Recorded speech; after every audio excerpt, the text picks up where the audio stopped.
Assalamu alaikum girls, I am Miss Saima Khan and today we will have the 6th lecture from atomic structure.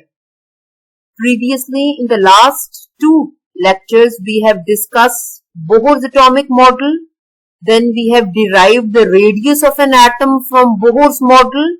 After that we have derived the energy of an electron present within an atom. From that energy we derived the frequency and wave number.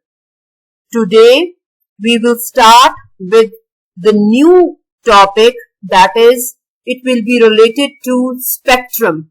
Now what is meant by spectrum?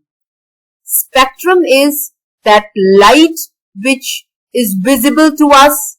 Now how is it visible to us? That if we just pass the white light or the common light through a prism, it splits up into different colors. So what is spectrum? The visual display or dispersion of the component of visible light when it is passed through a prism is called spectrum.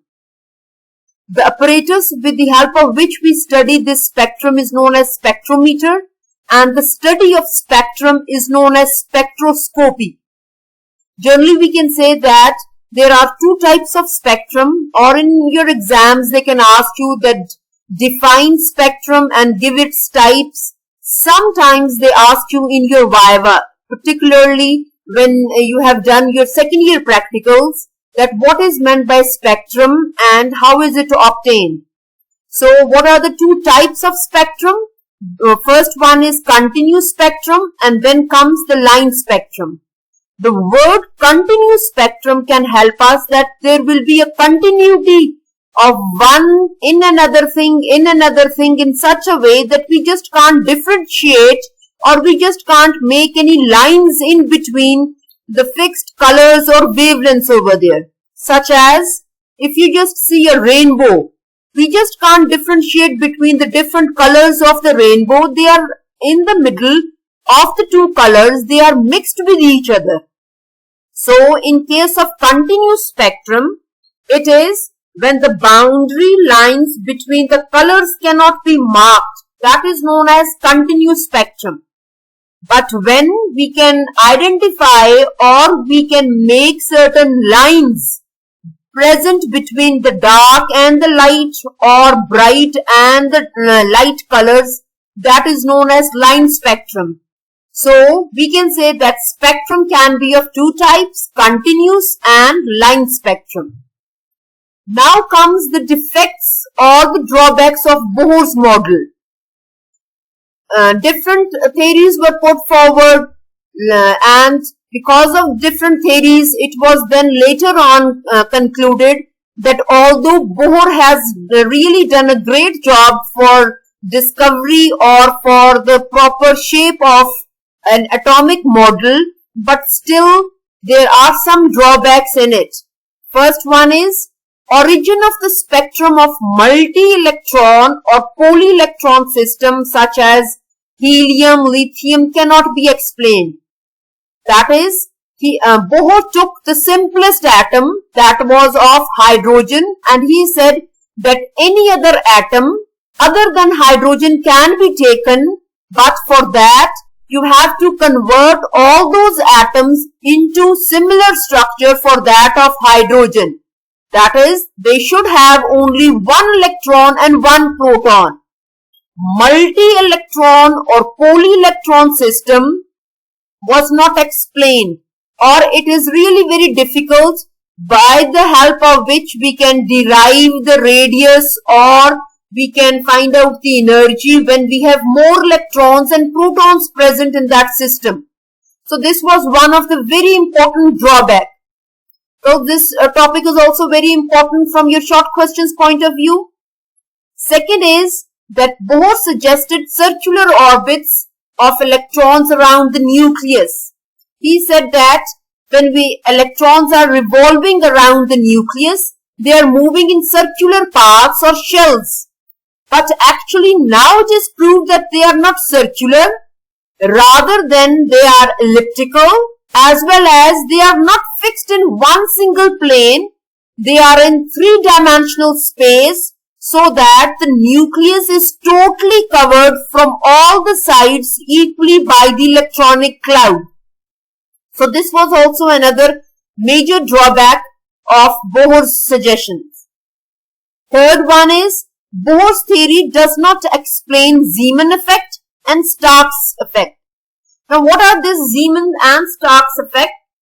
If we just simply say that we have a spectral line of any atom, suppose say that we have taken hydrogen atom and we have provided that hydrogen atom energy, and that energy has divided all the electrons present in an atom into its shells, subshells and suborbitals, spin quantum number, that is 4 different quantum numbers.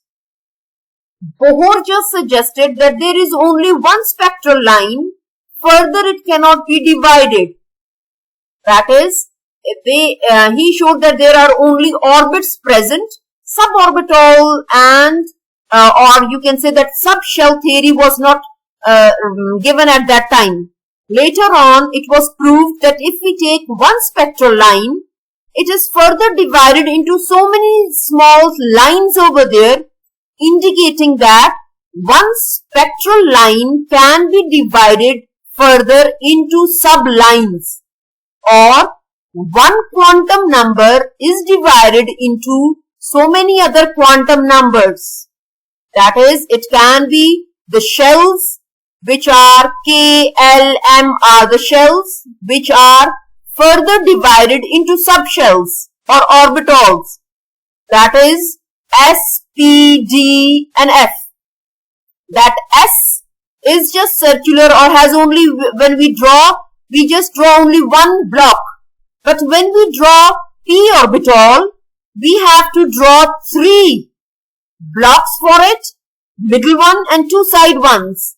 So it means that there are 3 suborbitals present in it. Similarly, D has 5 and F has 7. All these are the further splitting of the single one spectral line which Bohr just gave, and he wasn't able to identify these very suborbitals over there or spectral lines. So later on, after Bohr has given all his theory and his work, different scientists worked and they found that spectral lines can be further divided depending upon the type of the field which we are providing it. It can be magnetic field or it can be electric field. That is, if we take any atom, suppose we take hydrogen atom or any other atom, and we apply electric field around it, we can find that single one spectral line can further be divided into further sublines or orbitals over there. This effect is known as Stark's effect. And Zeeman effect is that when we take an atom and we apply, or when we take any spectral line and we apply magnetic field to it, that magnetic field splits that single spectral line into sub-spectral lines or lines indicating the other orbitals, suborbitals and sub-suborbitals over there. So Bohr's theory was not able to explain these two effects. Next is that according to Heisenberg's uncertainty principle, Bohr's picture of an atom is not satisfactory. Now what is Heisenberg's uncertainty principle? The word can help us. Uncertainty means that we are not certain, we are not sure about it. About what thing we aren't sure? That we just cannot find two things together. That is, we can say that position of an electron as well as momentum of an electron cannot be calculated at the same single moment. Such as, suppose think that an electron is revolving around the nucleus. So, if you are able to find out the position that it is revolving, okay, it is continuously moving. You are just concentrating only on one part, that is its position. You are not concentrating on momentum. What is momentum? That is mass moving with certain velocity or distance. So mass cannot be calculated if you are finding the position, because for finding the mass you have to say that a thing is just stable, or it is not moving, it is just stagnant in its position, it is not moving around, it is fixed. So when you are saying that an electron is fixed, it is not moving, it means that it is really impossible to say that position of electron can be calculated. Now you are just concentrating, or you are just calculating the momentum of an electron. So it means that two things, momentum and position of an electron, cannot be calculated together. We can say that if we are calculating the position, to some extent mass is can be calculated or is variable, and at the same time if you are calculating the momentum, you are not calculating with 100% surety its position. So this was another drawback.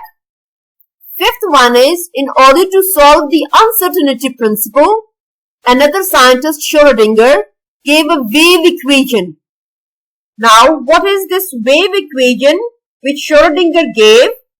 It was that according to him, position of an electron cannot be found exactly, rather than probability of finding an electron can be ascertained. That is, if you are saying that you are finding the position of an electron, that is, you are making fixed that it is moving here in certain direction. That is not possible. If you are saying that an electron is moving, then it is moving, it is not single one thing electron, it is an electronic cloud. That is, some cloud is moving and its position cannot be fixed that from the center it is at this much distance. We can generally say that probability or maybe it is at this much distance. That is, we are using the word maybe or probability, but we just can't make fix that it is at this distance. So Schrödinger said that maximum probability is at a distance of 0.053 meters. So this is very important objective. They can ask you the distance of maximum probability of an electron around the nucleus. All these points are very important. You have to really learn them as such, and they are very simple also. Now comes the hydrogen spectrum. Particularly as hydrogen was the simplest atom, so most of the scientists worked for their ease on hydrogen and said that the similar thing can be applied to all the other atoms. So what is hydrogen spectrum? That when we take hydrogen in a container and we heat it, atoms will gain energy, and when they come back to their original orbit, they will emit energy or radiations. That radiation which is given out is known as spectrum. So when hydrogen is heated in a container, it emits radiation. These radiations are emitted due to excitation or de-excitation. Excitation means that you are providing it energy in the form of heat or light or in any form, and electron is jumping from its own orbit to a higher orbit. That is, it is excited. But when you remove that heat or when you remove that energy or light from it, it comes back to its original orbit or is known as de-excitation. When this is done, they have calculated the wave number, and this we have done previously, this equation, that wave number is equal to Rydberg's constant into 1 by n1 square minus 1 by n2 square. Bohr predicted the wavelength from this equation. and different spectral lines were given by Bohr, and different wave numbers can be calculated, or if we just put different numbers n1 and n2, we can calculate different series. This part is also very important. Mostly they ask that give the different series or give the different spectral lines from Bohr's atomic model. So basically there are 5 spectral series: Lyman series, Balmer series, Passon series, Bragg series and Pfund series. Now you can say that N1 and N2 are present over there and they are fixed. That is, N1 is fixed for all of them. You just can't change on your own. N2 can vary. That is, if we are talking about Lyman series, N1 always has to be equal to 1. N2 can vary. It can be 2, it can be 3, any higher number than 1. And it is only visible in UV region. When we are studying the wavelengths, only in UV region we will be able to find out that an electron from N1, that is first shell, jumps to any higher orbit, that is N2, and it can be 2, 3, 4 or any number, and it can come back to its original orbit n is equal to 1. Now, in case of Balmer series, our N1 has to be equal to 2. It is never that N1 is equal to 1. If you are saying that your N1 is equal to 1 and you are talking about Balmer series, it means you are talking wrong. If your N1 is equal to 1, then it is Lyman series. But if you are talking about Balmer series, your N1 has to be equal to 2. And your N2 can be any higher number than 2, that is 3, 4, 5 and so on.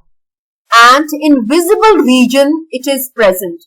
That is, any electron from the second shell, when excited, jumps to any higher orbital, third, fourth, fifth or any one. And when it comes back to its last orbit, original orbit, which is the second orbit, it will be the Balmer series and we will be able to see it in visible region. Then comes the Passon series. In case of Passon series, your N1 is equal to 3. That is, your lowest shell or your lowest orbit number is equal to 3. And higher, it can be any higher number, 4, 5, 6 and any over here. Similarly, and it is in IR, all the last 3 are in IR region. Bragg series is N1 is equal to 4 and your N2 can be 5, 6, 7, any number. Similarly, your Pfund series, your N1 is equal to 5, that is, your lowest orbit would be the 5th orbit, and from any higher orbit, electron can come back to the 5th orbit, but not to any of the inner ones. If it is coming to any of the inner ones, it can't be Pfund series, it would be any other series. So from this page, you can say that so many objectives can be asked. That Lyman series starts from, they can give you so many options over there, that it can be any 1 is equal to 1, 2, 3, 4, 5. So remember that you're in Lyman series N1 has always to be equal to 1. Or they can even ask you that Lyman series is visible in which region of the spectral lines. It is only visible in UV region. Similarly, for Balmer series, it is only visible in visible region. And Passon, Bragg and Pfund series is only visible in IR region, infrared region. So many objectives can be asked from just only this one slide. So remember, girls, that you have to really study very well for this one slide for so many objectives. Next, this is another very important short question which mostly comes that give the origin of hydrogen spectrum on the basis of Bohr's model, or simply they ask that give the origin of hydrogen spectrum. Now, first spectral lines were discovered by Lyman and Balmer series in 1887. From 1887 till 1913, no satisfactory answer or reason was given. So, scientists have to really work so that they can give certain reasons or different spectral lines. In 1913, excuse me, in 1913, Bohr explained the line spectrum, and then all the different lines series were put forward. All these different line series which were given forward were based upon the experiment which Bohr made. This experiment which he had done was similar to that of the discharge tube experiment. So Bohr took the discharge tube and he placed the hydrogen gas in it. After that, he passed the electric current through it and saw that all the hydrogen molecules were split up into hydrogen atoms. The single hydrogen atoms then gained energy, and electrons jumped from the lower orbital to a higher orbital, which can be any of the lines or N1 over N2 over there. With the help of this, different line spectral series were given, which we have just discussed it earlier, such as Lyman series, Balmer series, Passon series, Brecht series, and Pfund series, and in different regions, that is UV or ultraviolet region, visible region, and infrared region, they were visible. Now you can just see that spectrum of hydrogen atoms showing electronic transition to different series over there. You can see this red dot. This red dot is basically the nucleus, and different shells are present. N is equal to 1, N is equal to 2, N is equal to 3, and N is equal to 4, N is equal to 5, and N is equal to 6. When any of the shell electron jumps to the first shell, that is N is equal to 1, it is known as Lyman series. You can see different shapes or different lines they have shown, different nanometer wavelengths they have shown, that this much distance they are covering from the first shell to whatever shell is present. Then if your N1 is equal to 2 and your N2 is any higher number, it is known as Balmer series. If your N1 is equal to 3 and your N2 is any higher number, it would be Passon series. Similarly, if your N is equal to 4 and from any higher number it is coming out, it is known as Brecht, and then comes the Pfund series. So this diagram is also very important from your exam point of view. Now, how can we calculate the wave number from different spectral lines? Wave number, this we have already calculated in the previous lecture, in which we have discussed wave number, that is nu bar, is equal to 1.09678 into 10 raised to power 7 into 1 by n1 square minus 1 by n2 square per meter. Now for Lyman series, which we know it is the UV region, the first series, if we say, or the first line which can be present or which can be calculated, can be n1 is equal to 1 and n2 is 2. Putting the values, we get as 82.26 into 10 raised to power 5 per meter. Second line which we get is when your n1 is equal to 1 but your n2 is equal to 3, then your wave number comes to be 97.6 into 10 raised to power 5 per meter. it means generally we can just generalize that higher the shell number, but your N1 is equal to 1, the values become higher and higher. That is, wave numbers are continuously increasing if we are increasing the shell number. Girls, objectives can be asked from this, that if your N1 is equal to 1 and N2 is equal to 2, in which region is it falling, or what is the series over there? Similarly, they can ask you in your calculations also that if they give you these values and they ask you to calculate your wave number from it, you can very easily put the values and calculate it. So all this is very important. Next comes the Balmer series, which is known as a visible region. Another very important objective from this is that it is hydrogen alpha line and hydrogen beta line. First line, which is also known as hydrogen alpha line, is N1 is equal to 2 and your N2 can be any higher number.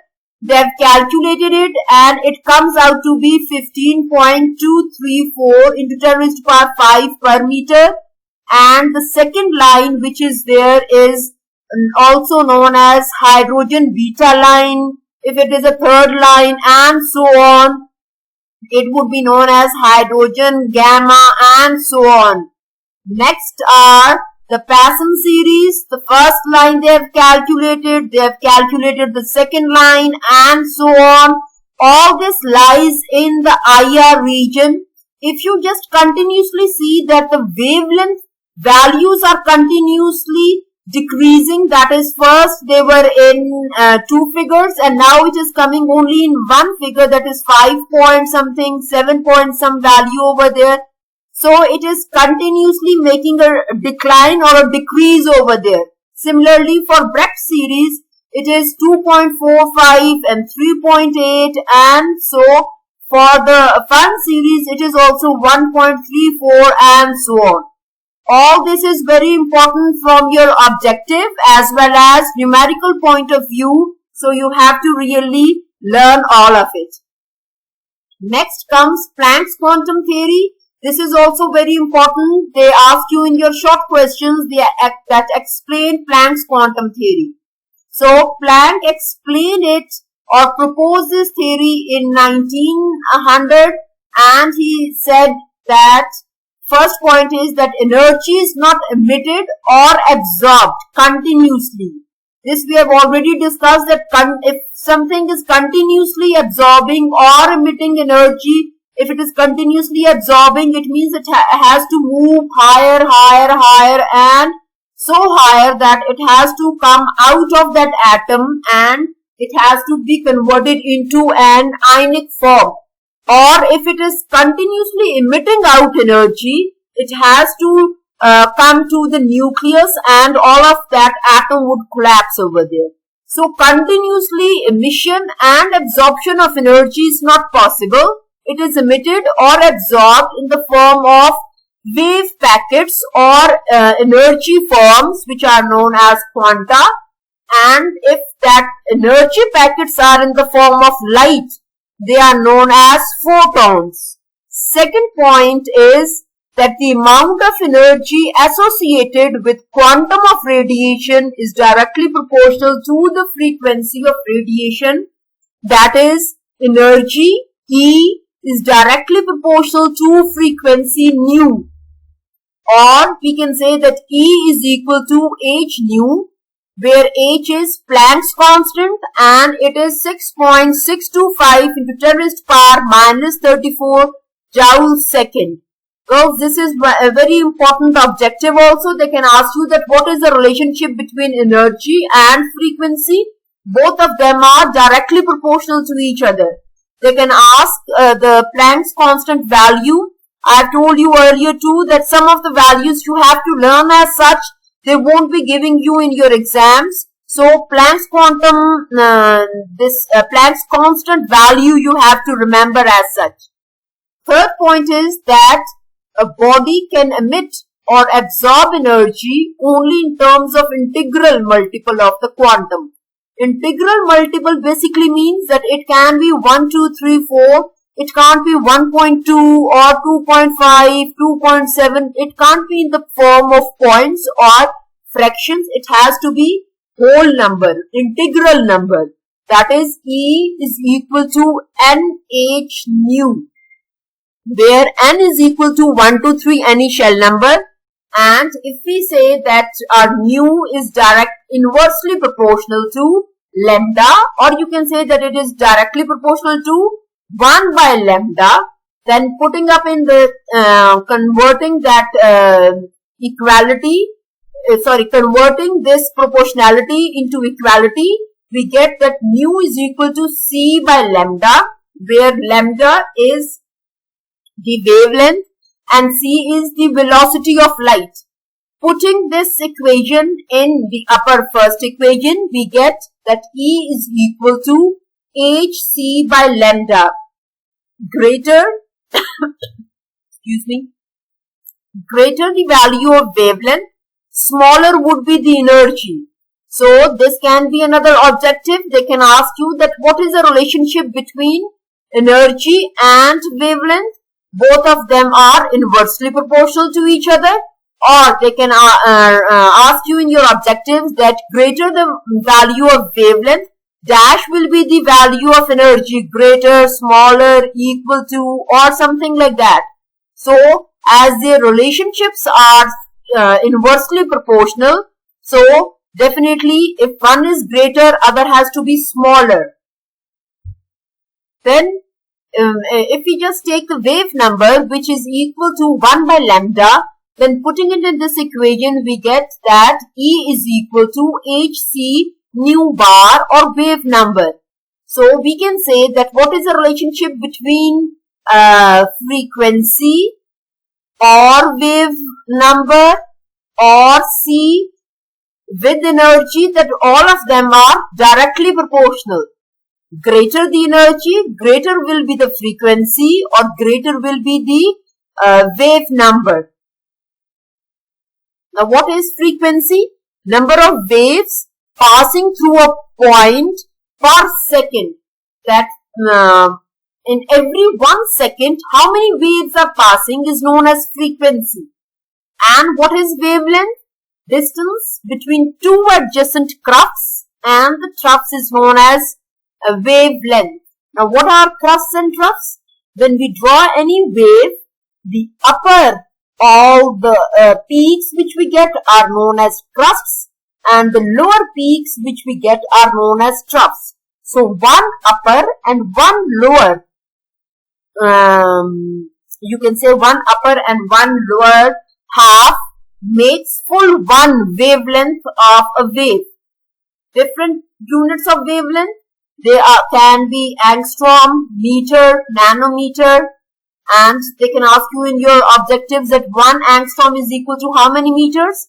10 raised to power minus 10 meters, and 1 nanometer is equal to 10 raised to power minus 9 meters. Now there is an example that a photon of light with energy 10 raised to power minus 19 joules is emitted by a source of light.